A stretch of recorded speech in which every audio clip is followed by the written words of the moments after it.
अभी हमारे पास टाइम है। उत्तर प्रदेश के 6वें चरण का 3 मार्च को आपके जनपद बलिया में चुनाव होने जा रहा है, उसको लेकर खास तैयारी क्या है सर? देखिए, जनपद बलिया 6वें चरण में है, जैसा कि आपको मालूम है, और 3 मार्च 2022 को जनपद बलिया की 7 विधानसभा क्षेत्रों में मतदाता अपने मताधिकार का प्रयोग करेंगे। आज की तिथि तक जो निर्वाचन में भाग लेने वाले उम्मीदवार थे, उनकी उनकी लिस्ट फाइनल हो चुकी है। केवल आज 3 बजे तक नाम वापसी है। जो कैंडिडेट अपना नाम वापस ले लेंगे, उसके बाद जो बचे हुए उम्मीदवार होंगे उसके आधार पर मतपत्र तैयार कर दिया जाएगा। तो यहाँ तक की कार्रवाई पूर्ण हो चुकी है। वर्तमान में आदर्श आचार संहिता के दृष्टिगत जो भारत निर्वाचन आयोग के द्वारा शिथिलता दी गई है, उसके तहत चुनाव प्रचार इत्यादि के लिए जो प्रत्याशीगण हैं वो अनुमतियाँ प्राप्त कर रहे हैं और उनको अनुमतियाँ दी जा रही हैं। जनपद बलिया में 6वें चरण के लिए जो निर्वाचन होना है, उसके दृष्टिगत मतदान कार्मिकों की व्यवस्था, उनका प्रशिक्षण, वाहनों इत्यादि की व्यवस्था और उसकी तैयारी कर ली गई है। पोलिंग पार्टीज़ के प्रस्थान की व्यवस्था जिन मैदानों से की जाती है, वहाँ पर आवश्यक इंतजाम कर लिए गए हैं। इसके अलावा मंडी कैंपस में मतगणना होती है, वहाँ पर आकर पोल ईवीएम जमा होती हैं, उसकी व्यवस्था कर ली गई है। और जब मतगणना होगी तो उसके लिए जितने आवश्यक इंतजाम होने चाहिए वो सब कर लिए गए हैं। तो अब हमारे लिए मुख्य रूप से 3 मार्च का दिन महत्वपूर्ण है, जिसमें 1 दिवस पूर्व यहाँ से पोलिंग पार्टीज़ की रवानगी होगी और फिर 3 तारीख को मतदाता अपने मताधिकार का प्रयोग करेंगे। जनपद बलिया इस मामले में उल्लेखनीय है कि यहाँ पर पूर्व के निर्वाचनों में थोड़ा मतदान प्रतिशत कम रहा है और मैं जागरूक मतदाताओं से और बलिया के निवासियों से अनुरोध करूंगा कि कृपया अपने मताधिकार का प्रयोग करें। मताधिकार एक अधिकार के साथ साथ एक आपका नैतिक कर्तव्य भी है। अगर आप ज़्यादा से ज़्यादा संख्या में मताधिकार का प्रयोग नहीं करेंगे तो आपका वास्तविक रिप्रेजेंटेटिव का चयन नहीं हो पाएगा। तो लोकतंत्र की मजबूती के लिए आवश्यक है कि बिना भय, बिना लालच और बिना किसी से प्रभावित हुए बिना जिसे आपको मतदान करना, उसे स्वेच्छा से मतदान करने के लिए अपने घरों से बाहर निकलें और अपने निकटतम मतदान केंद्र में मतदान करें। इस बार मतदाताओं की सुविधा को ध्यान में रखते हुए भारत निर्वाचन आयोग के गाइडलाइंस के अनुसार 80 वर्ष से अधिक उम्र के व्यक्तियों को या दिव्यांग मतदाताओं के लिए विशेष व्यवस्था की गई है और जिसमें इन लोगों ने अपनी सहमति दी है फॉर्म 12D के माध्यम से। ऐसे समस्त मतदाताओं के मताधिकार का प्रयोग करने हेतु मतदान दलों का गठन भी समय से करके उनका मतदान करा लिया जाएगा ताकि उनको मतदान केंद्रों तक न आना पड़े। और इसकी सूचना भी सभी उम्मीदवारों को और राजनीतिक दलों के लोगों को ससमय दी जाएगी। पोस्टल बैलेट के माध्यम से जो हमारे सर्विस वोटर्स हैं या जो हमारे विधानसभा निर्वाचन में लगे हुए कार्मिक हैं, उनके मतदान की व्यवस्थाएं भी पूर्ण कर ली गई हैं और उनको फैसिलिटेशन सेंटर में ये सुविधा दी जाएगी कि वो पोलिंग पार्टीज़ में रवाना होने के पूर्व अपने मताधिकार का प्रयोग कर सकें। तो इस प्रकार से जनपद बलिया में 6वें चरण के मतदान के लिए समस्त तैयारियां पूर्ण हैं।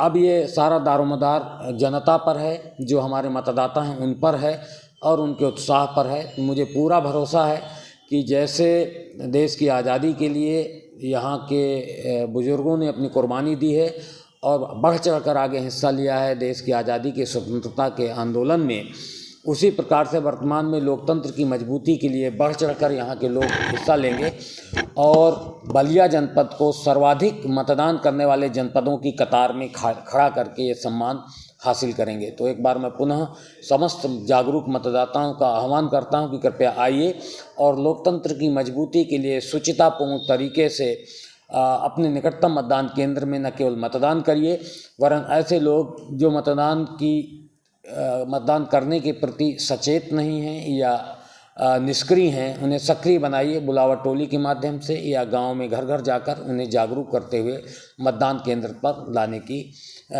कोशिश करिए ताकि ज़्यादा से ज़्यादा मतदान हो सके और बेहतर तरीके से लोकतांत्रिक प्रणाली के तहत आपके जनप्रतिनिधि का चुनाव हो सके। तो एक बार पुनः मैं आपको मतदान दिवस हेतु ढेरों शुभकामनाएं देता हूँ। उत्तर प्रदेश और बिहार सीमा पे जो खासतौर पे बलिया, 5D और बैरिया, ये 3 ऐसे विधानसभा क्षेत्र जो गंगा और घाघरा के उत्तर और बिहार से सटा है, तो क्या बिहार राज्य से क्या आप बिहार राज्य के जो हमारे जनपद हैं उन चारों जनपदों से वहाँ के जिलाधिकारी और पुलिस अधीक्षक से 2 बार यहाँ से वार्ता हो चुकी है। और हमारे नीचे का जो हमारा एडिशनल एसपी और एडीएम रैंक है या इसके नीचे हमारे एसडीएम्स एंड वहाँ सीओज हैं, वो भी इंटरेक्ट करते रहते हैं। थानों के माध्यम से भी बातचीत होती रहती है, तो वहाँ कोई दिक्कत नहीं है। पोलिंग पार्टीज़ की रवानगी के लिए, क्योंकि गंगा के उस पार का कुछ इलाका है जहाँ हमारे बूथ बने हुए हैं, वहाँ पर एडवांस में हमारी पोलिंग पार्टी रवाना हो जाएगी थोड़ा पूर्व में ही, ताकि समय से पहुँच जाए। और वहाँ स्टैटिक मजिस्ट्रेट इत्यादि लगाए गए हैं ताकि वहाँ पर कोई कठिनाई आने पर हम उसका समाधान तत्परतापूर्वक कर सकें। मतदान केंद्रों क्या स्थिति है आप घूमे होंगे? मतदान केंद्र तैयारी स्थिति में है और उनमें जो एश्योर्ड मिनिमम फैसिलिटीज़ होती हैं वो की जा चुकी हैं। जहाँ जहाँ पर वेबकास्टिंग होनी है वहाँ विद्युत इत्यादि की व्यवस्था भी कर ली गई है। और अगर छोटी मोटी कमियाँ कुछ साफ़ सफाई इत्यादि से रिलेटेड रह गई हैं तो अभी हमारे पास वक्त है, वो साथ साथ चलता रहेगा, तो इस तरीके से हम इसे पूर्ण कर लेंगे। अंतिम सवाल सर, राजनीतिक दलों के लिए सभा स्थलों के लिए क्या सभी विधानसभाओं में जो पॉलिटिकल पार्टीज़ हैं उनकी रैली करने के लिए या उनके हेलीपैड की व्यवस्था या जो बड़े सभागार हैं उनका चिन्हांकन कर लिया गया है। और सुविधा ऐप के माध्यम से राजनीतिक दल या उम्मीदवार जब अप्लाई करते हैं तो प्रथम पाव के हिसाब से जो सबसे पहले आवेदन करेगा और उपलब्ध होगा उसको उसके हिसाब से हम मैदान इत्यादि का आवंटन करेंगे।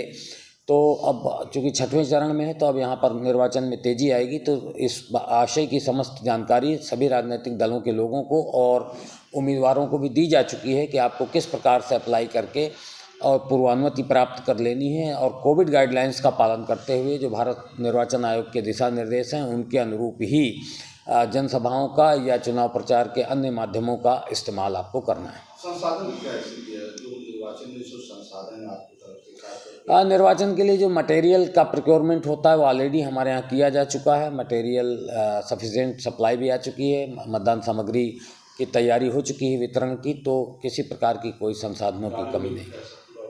हाँ, गाड़ियाँ इत्यादि कुछ गाड़ियाँ हमको बड़े वाहन कमिश्नर पूल से मिल रहे हैं मंडल के अन्य जनपदों से, और इसी प्रकार से जब उनके यहाँ निर्वाचन होगा तो हमारे जनपद से भी वाहन वहाँ पर भेजे जाएंगे। मतदाता सूची क्या है? मतदाता सूची की वर्किंग कॉपी का काम चल रहा है। वर्किंग कॉपी के आधार पर ही मतदाता सूची में जो पोस्टल बैलेट इत्यादि जारी होंगे उनका चिन्हांकन कर दिया जाएगा, ताकि जिस समय मतदान प्रारंभ हो मतदान केंद्रों में उस समय जो मतदाता सूची उनके पास हो उसमें काम करने में उनको सुविधा हो। तो ये सारी कार्रवाइयाँ ऑलरेडी चल रही हैं। हाँ, 18 वर्ष से अधिक उम्र के नए मतदाता जोड़े गए हैं और जनपद में उनकी संख्या काफ़ी है। तो मैं समझता हूँ कि वो अगर इस निर्वाचन में भाग लेंगे तो उनके उत्साह के कारण हमारा मतदान प्रतिशत भी बढ़ेगा और उनकी जागरूकता से अन्य लोग भी जागरूक होंगे और मतदान दिवस में मतदान केंद्रों पर आएंगे। Thank you.